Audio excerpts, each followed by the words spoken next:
Ok. Bom dia, meu nome é Luciane, faço parte do grupo juntamente com a Alessandra e a Divani. Nós compartilhou a tela. Isso. Tivemos algum problema aqui, mas já estabelecemos. Como estava dizendo, nós somos da disciplina de Fundamentos da Educação Infantil e vamos apresentar o nosso seminário.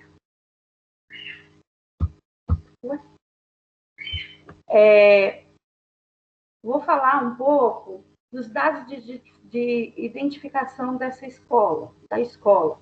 Nós fizemos uma escolha de falar da escola Gladys Maria Tibola, por conta da importância de ser um espaço adequado, tanto estruturalmente quanto fisicamente. Nesta imagem, nós temos, então, demolido o Colégio Washington Luiz, primeiro local que a escola teve seu espaço. Mas devido à péssima situação estrutural, tanto o teto quanto os pilares de sustentação, a escola Tibola, então, foi direcionada a outro endereço. Qual que é a importância de uma estrutura adequada para a educação infantil? A escola, então, passou suas atividades para a Rua Erechim. Nesse novo local, a movimentação da rua não é adequada para se ter uma escola de educação infantil, por ser uma via de muito movimentada. A estrutura da escola também, a estrutura física, é uma sala comercial alugada e insuficiente para atender essas crianças. Não há espaço para a interação social das mesmas, porque existem alguns pilares desprotegidos, tanto que em 2016 ocorreu um acidente com uma criança de 3 anos. Ela bateu a cabeça em um pilar que lhe causou uma perfuração craniana. Também há outros problemas, como uma caixa d'água com a escada de fácil acesso, a caixa de esgoto é elevada, há pedaços de mármore jogados, há escadas sem proteção nenhuma, entre outros problemas. Com tantos problemas aparentes, os familiares dos educandos matriculados na escola fizeram um abaixo-assinado pedindo a retirada da escola deste endereço. E, por força da sociedade, uma nova instituição está sendo construída.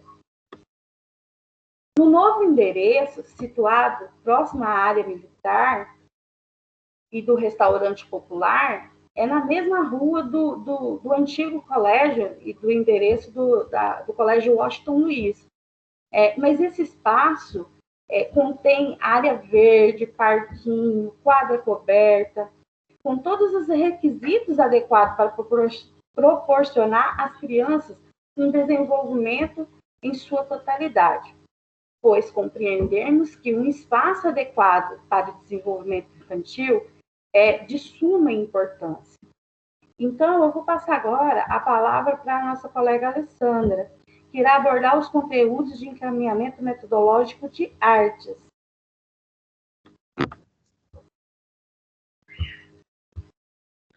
Em nosso plano, nós optamos em trabalhar com a música, usando objetos do dia a dia do discente, para representar os sons da natureza, juntamente de altura, como grave e agudo.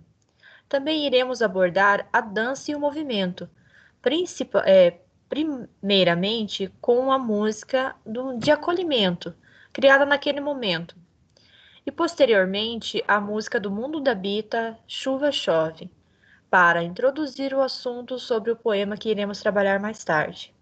As páginas do currículo que usamos foram as páginas de 139 a 148.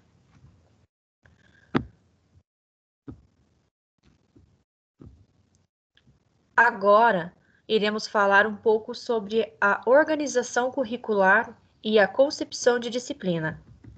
A artes, tal como a filosofia, a ciência e a história, é resultado da atividade humana, fruto da percepção. É uma expressão sensível, espiritual de seres humanos que vivem e produzem em seu universo histórico, social e cultural. A arte, para nós, é muito além do que uma mera representação. É um ato de amor que entregamos para o próximo, para representar uma situação do cotidiano, ou até mesmo o nosso ponto de vista sobre um objeto, uma ação, uma opinião.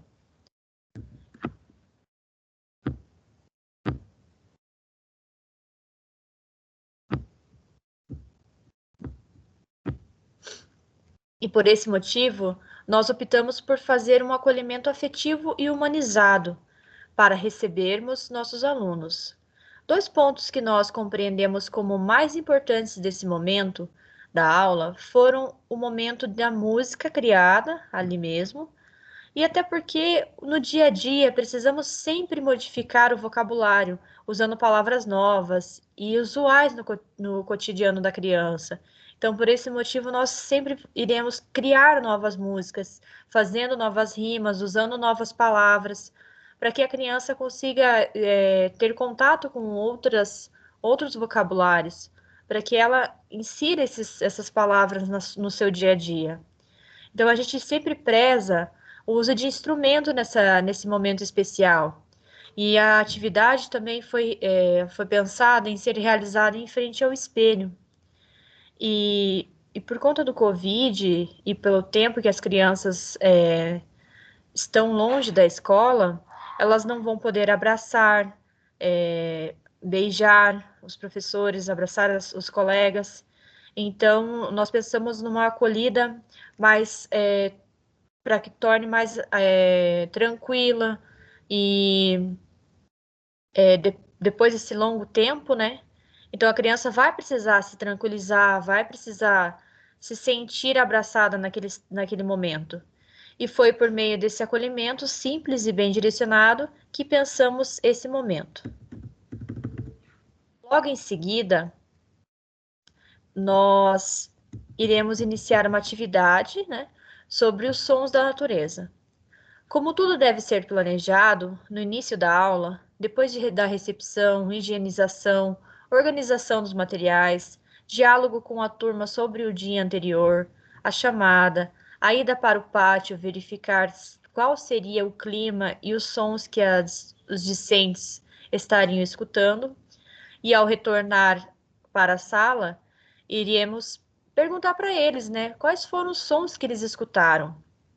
Além, né, deles comentarem como é que eles perceberam que o clima estava. Iríamos também apresentar os materiais que nós iríamos reproduzir os sons que nós escutamos, como a forma de alumínio, porque se caso esteja chovendo, ou se caso eles já tenham tomado conta de como era o barulho da chuva, de como reproduzir a chuva, né? Uma caixinha com pedrisco dentro para fazer o barulho daquela chuva caindo, a forma para fazer o trovão, a Alô, caixinha. Oi, desculpa te interromper, é que deu um corte. Aí, se você puder retomar, de qual parte? da, da, dali onde você estava falando agora, umas 4 palavras antes. Então, como tudo deve ser planejado, no início da aula, depois da recepção, higienização, organização dos materiais e do diálogo de como foi o dia anterior, a chamada e a ida para o pátio, verificar qual seria o clima e os sons que os discentes estariam escutando. Ao retornarmos para a sala, iríamos perguntar quais os sons que os discentes escutaram, além de como estava o clima. Iríamos apresentar os materiais, uma forma de alumínio, uma caixa de pedrisco com pedrisco dentro, uma caixa vedada com pedrisco dentro, e um saquinho de apitos. Iríamos reproduzir esses sons, comparando-os com os sons que nós retiraríamos da internet. Todos esses objetos iriam passar de mão em mão, após serem higienizados. Apenas o apito será entregue individualmente para cada uma das crianças, para que cada uma experimente o som, a textura do objeto e todas as curiosidades que conseguimos abordar naquele momento.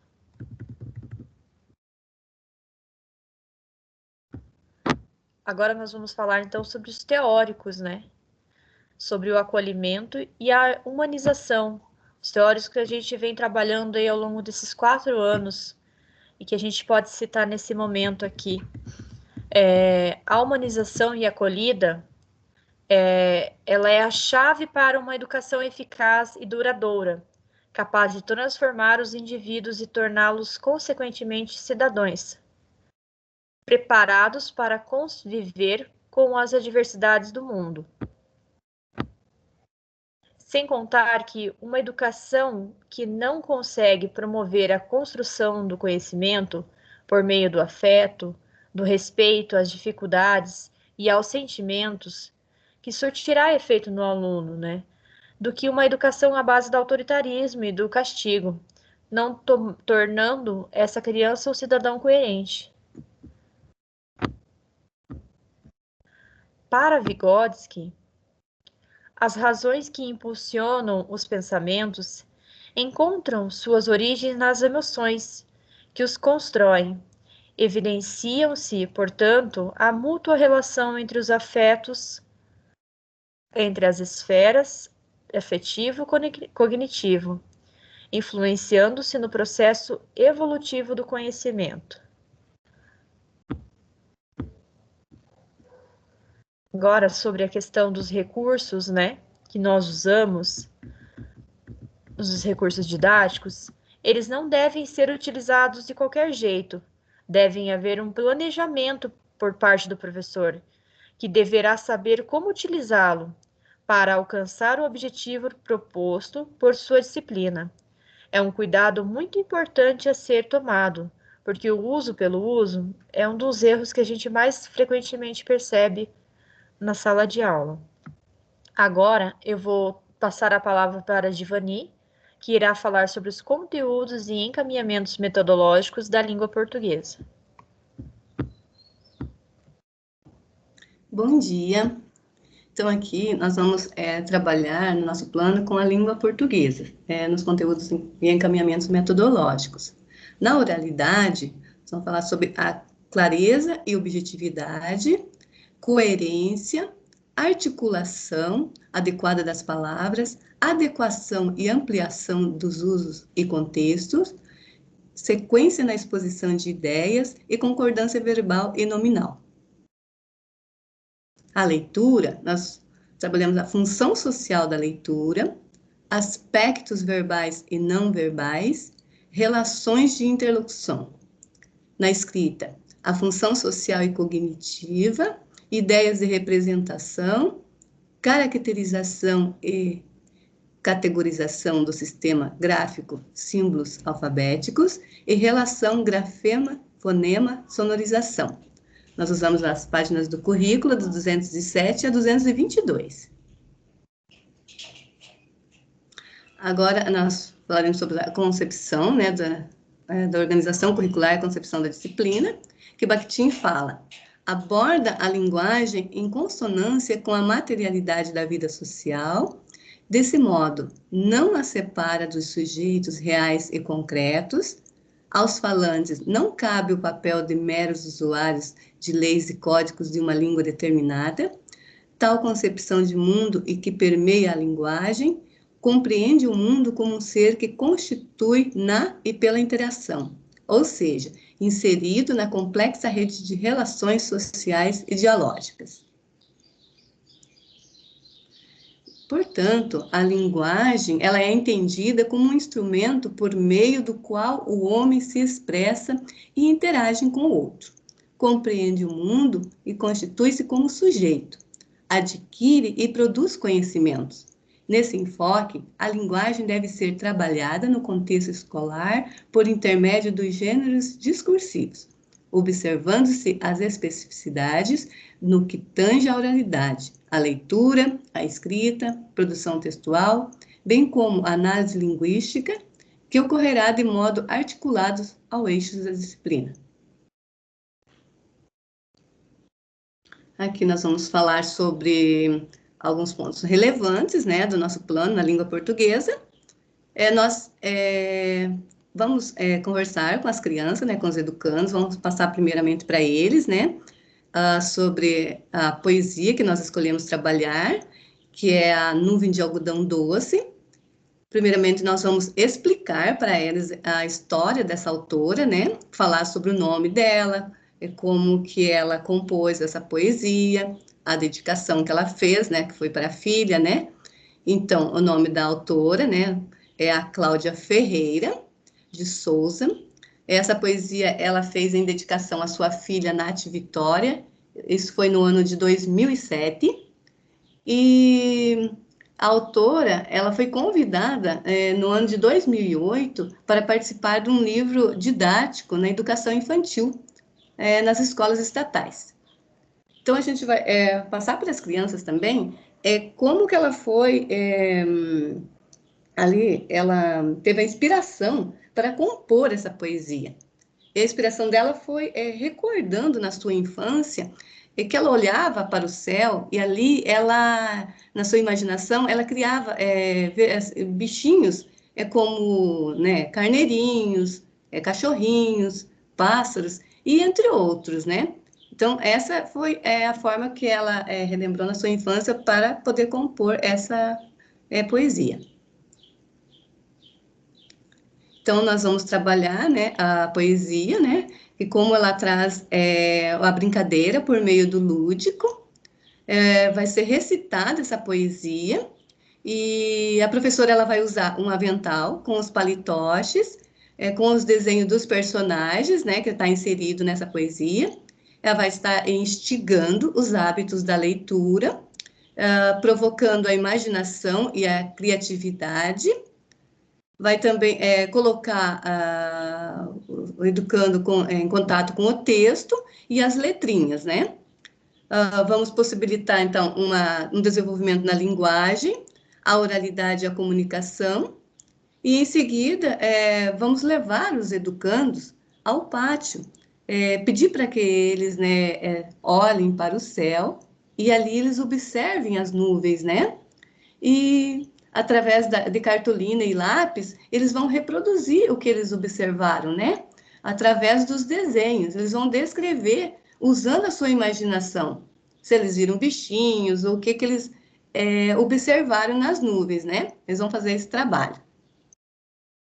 Também vamos levar uma máquina de algodão doce e num momento ali reservado na sala, nós vamos preparar esses algodão doce para as crianças e vamos relembrar a poesia a eles, né? E que as nuvens do céu levam a pensar na semelhança do algodão doce.